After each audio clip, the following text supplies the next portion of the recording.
নমস্কাৰ, মই পূৰবী। মই আজি আপোনালোকৰ মাজলৈ লৈ আহিছোঁ অন্য এটি ভিডিঅ'লৈ। ৰেইকি শিক্ষণৰ নীতি 5টা।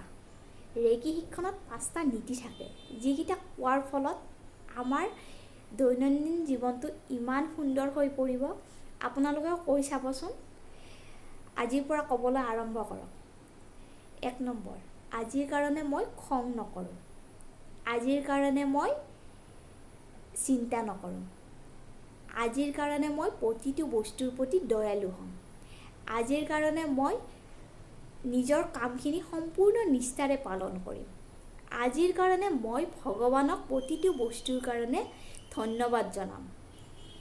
কৈ আহকচোন, কিমান সুন্দৰ হৈ পৰিব আপোনাৰ জীৱনটো কেৱল আজিৰ কাৰণে।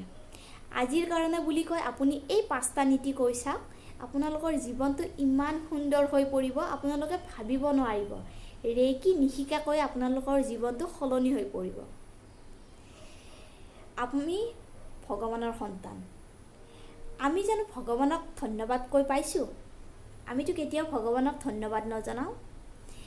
আজিৰ পৰা আপোনালোকে ভগৱানক ধন্যবাদ জনাবলৈ আৰম্ভ কৰকচোন। আপোনালোকে দেখিব আপোনালোকক ভগৱানে হিয়া উজাৰি আশীৰ্বাদ দিছে। আমি সদায় ভগৱানক এনেকৈ কওঁ যে, ভগৱান আপুনি এইটো নিদিলে, আমাক সেইটো নিদিলে, মোক এনেকুৱা কৰিলে, তেনেকুৱা কৰিলে। কেতিয়াবা ধন্যবাদ জনাই পাইছেনে বাৰু? আজিৰ পৰা এইটো ভুল নকৰিব। আজিৰ পৰা ধন্যবাদ জনাবলৈ শিকক।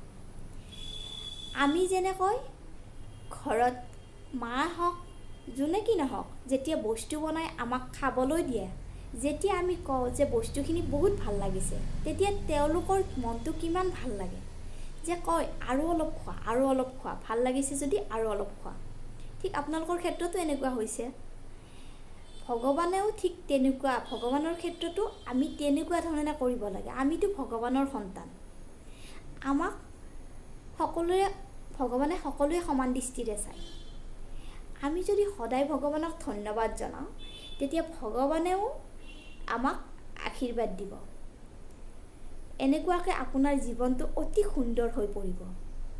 আপোনালোকে এনেদৰে ৰাতিপুৱা উঠি 5টা নীতি আৰু পুৱা গধূলি সদায় ভগৱানক ধন্যবাদ জনাবলৈ শিকক। চাওক আপোনালোকৰ জীৱনটো আগতকৈ কিমান সলনি হৈছে। ধন্যবাদ। আপোনালোকে কমেণ্ট কৰি জনাবলৈ নাপাহৰিব।